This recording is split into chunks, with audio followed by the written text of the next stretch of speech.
My father had recently married a girl named Jessica, a former student of his. She was dressed in expensive clothes, and her elegance and charm were unmistakable.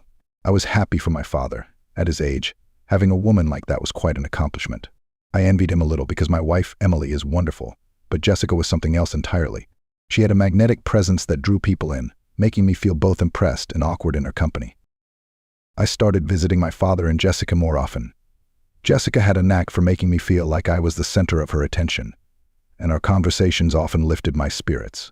My mother, Carol, ignored my father and his new wife, remaining jealous even though Jessica showed up 2 years after their divorce.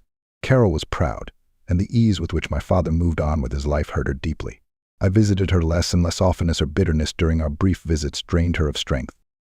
One day my father asked me to fix a faucet, as his hands were no longer what they used to be. Jessica met me in a lace apron and short black dress that felt deliberate, as if she wanted me to pay attention. The job took longer than expected, and Jessica stayed close by the whole time, watching me. Afterward, she opened a bottle of wine. She didn't eat, just watched me, her gaze intense and anxious. She asked if anyone was waiting for me at home. I hesitated, feeling the weight of her question. She moved closer, her hands massaging my shoulders, her touch gentle but firm. I asked what she was doing, and she giggled. "You're very tense. You need to relax." Before I knew it, she was already kissing me, and her fingers were undoing the buttons of my shirt. There was a sense of inevitability to it all, as if we had both agreed to cross that line a long time ago. Surrendering, I responded, and we continued on, caught up in the adrenaline of the moment. We finished just before my father returned, leaving us both breathless. I quickly adjusted my clothes, pretending nothing had happened, and Jessica smiled slyly. When my father entered the room, I felt a pang of guilt mixed with lingering excitement. The next few days passed like a blur. I was constantly thinking about Jessica, her smile, her touch. I made excuses to visit, a forgotten tool, a faucet issue, anything to see her again. Each time, Jessica found herself at my side, her eyes meeting mine with a knowing glint. We never talked about what had happened, but the tension was palpable. My father didn't notice anything, and I felt a strange mixture of guilt and excitement. One afternoon, alone with Jessica again, she wasted no time.